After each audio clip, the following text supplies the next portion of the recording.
আসসালামু আলাইকুম আমার প্রিয় আপু ভাইয়ারা যে যেখানে আছো, আশা করছি আল্লাহর অশেষ রহমতে ভালো আছো, সুস্থ আছো। আমি তানজিনা ঢাকা থেকে তোমাদের মাঝে আবারও নতুন আরেকটি ব্লগ নিয়ে হাজির হলাম।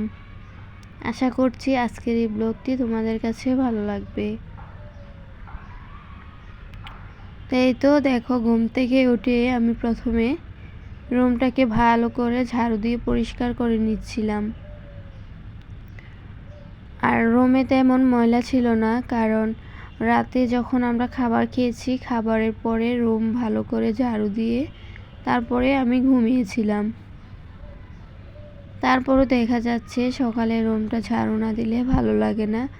আর আমি যে সারাদিনে কতবার রুম ঝাড়ু দিই মানে বলার মতো না, কারণ মাহাদি যেহেতু সারাদিন রুমেই থাকে, পুরা রুমটা একদম ময়লায় হয়ে যায়, সারাদিন খেলাধুলা করে রুমের ভিতর।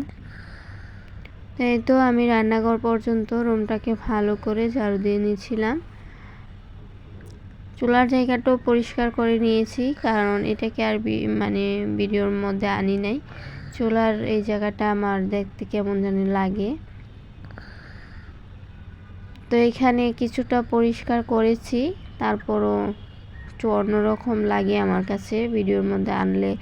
যদি অনেক আপুরা আছে, অনেক লোকই আছে যে একটু অন্যরকম কথা বলে, সেই জন্য আমার ভালো লাগবে না শুনতে। তাই আমি রান্নাঘরের চুলার জায়গাটা সামনে আনি না।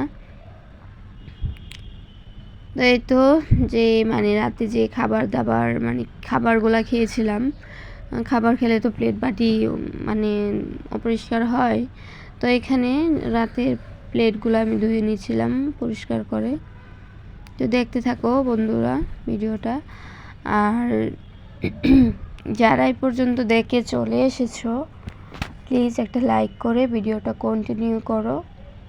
তোমাদের একটা লাইক আমাকে অনেক সাহায্য করবে অন্য বন্ধুদের কাছে যাওয়ার জন্য।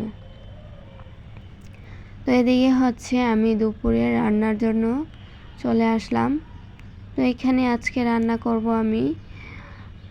ওই দিন তোমাদেরকে দেখিয়েছিলাম বাজার থেকে শিং মাছ, তারপর সিমের বিচি নিয়ে আসছিল। তো ওইগুলাই আজকে রান্না করব। সিমের বিচিটা আমি ছোট করে আলু কেটে নিয়েছি, আলু দিব আর টমেটো। তো এখানে শিং মাছটাকে হলুদ মরিচ দিয়ে আমি ভালো করে মেখে নিচ্ছিলাম, ভাজবো মাছটাকে। তো এই তো দেখো এখানে ভাজবো মাছটা। আর ফ্রিজে ছোট মাছ ছিল, ওইগুলোকেও ভালো করে তেলে ভেজে তারপর গরম ভাতের সাথে এমনিতেই খাবো, মচমচা করে ভালো লাগবে খেতে। মাছটা ভাজা হয়ে গেছে, আমি এখন উঠিয়ে নিচ্ছি। আর ওইদিকে দেখো একটা মাছ পড়ে গেছে। তোমরা হয়তো কিছু অংশ দেখতে পারো রান্নাঘরের, দেখতে একদমই কেমন যেন হয়ে আছে। তো জানি না আগে যারা ছিল তারা কি রান্নাঘরটা মনে হয় না পরিষ্কার করেছে।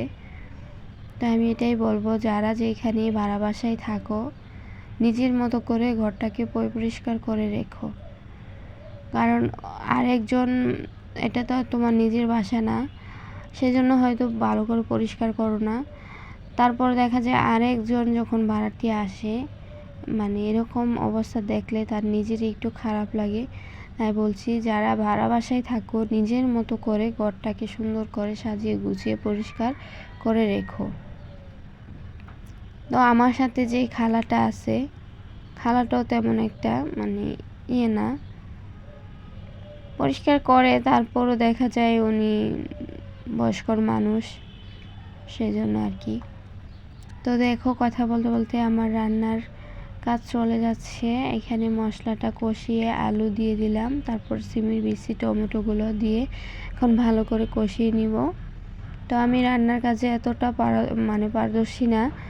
আমার বড় আপুদেরকে দেখি অনেক সুন্দর করে গুছিয়ে রান্না করে, তা আমি তেমনভাবে করতে পারি না। তারপরও চেষ্টা করি কিছুটা, যেহেতু আমার লাইফস্টাইল ব্লগ, তোমাদের সাথে সব কিছু শেয়ার করতে।